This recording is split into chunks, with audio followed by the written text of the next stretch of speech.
questions, we'll see you in 15. So Cardinal Glennon is a level 1 trauma center. So that means that we see the sickest, the most injured patients. We get patients from right around the urban area. We also get a lot of referrals from rural areas sent in to us. We have a trauma-ready room, which means one of our trauma rooms, which we have 4 of them, is always ready to handle any situation that could come in. We have everything we need right there, and we're ready to just go. We have 24/7 OR access, a high-level PICU, and we have all specialty services that are able to respond to our traumas within an hour.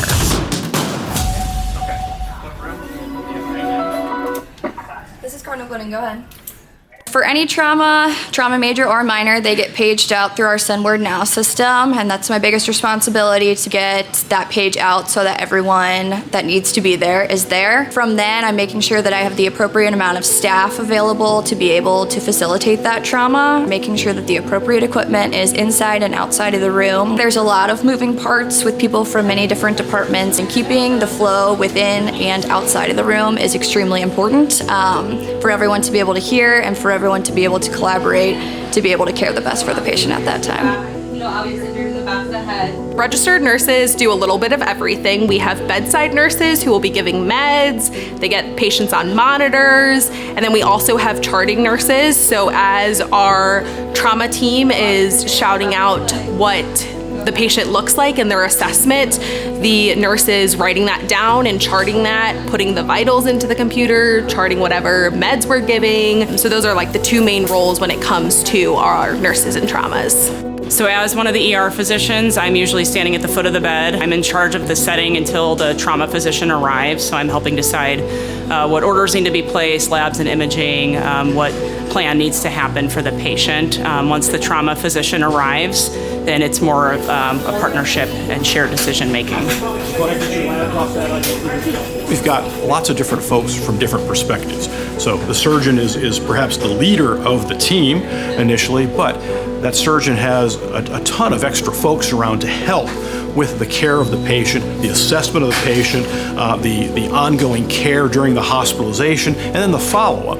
And so that piece is so critical, because a surgeon, one individual, can't do it all by themselves. You've got to have a team approach to this. So that's very important. The second piece is it needs to be people from different disciplines. Your neck, okay? You're doing awesome. All right.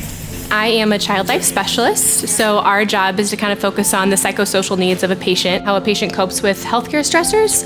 We specialize in child development and psychology, so really honing in on where a patient's at developmentally and how they respond to healthcare stressors. Because we're going to roll you over, and you can cross your arms over your chest. You might feel like you're falling, but we have plenty of people over there holding you and keeping you safe. If a patient is awake and alert, we are at the head of the bed, being kind of the eyes and ears for the patient. We are providing them with developmentally appropriate preparation for what they're going to experience, as well as emotional support. So we're providing them some coping techniques. We might be guiding them through some deep breathing, and also kind of translating all of the loud noises they're hearing around the room. So providers are asking questions. They're hearing the nurse talk about starting an IV. They're feeling the tourniquet on their arm. They're feeling the IV getting placed. And my job is to support them emotionally through that experience, and to kind of be their advocate in moments where they feel very vulnerable and exposed. I think we do some pain medicine, if that's okay. Yeah, absolutely. Yeah. My job is to meet the families when a trauma comes in, meet the patient, and then when they are taken by the medical team, I meet the families and help kind of get them settled. And I kind of get the story of what happened and then relay that to the medical team. I follow the patient, offer some supports and resources down here in the EAD, follow up with them throughout their hospitalization and provide supports and resources throughout that time. Then I also follow them in clinics for follow-ups to kind of assess any needs, and then also kind of do some assessments to make sure that they're acclimating once they're back.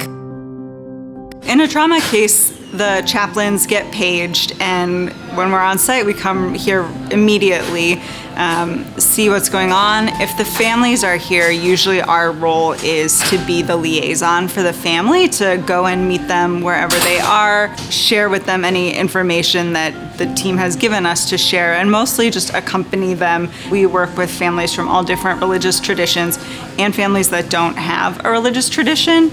part of our grounding as a Catholic hospital is caring for people's spirits, but what that looks like varies from family to family. So we're listening for what is weighing on a family, what is important to them, what are their hopes, and bringing those together in prayer, offering other kinds of support and listening to make sure that we're tending to all of the family's needs, not just the medical needs.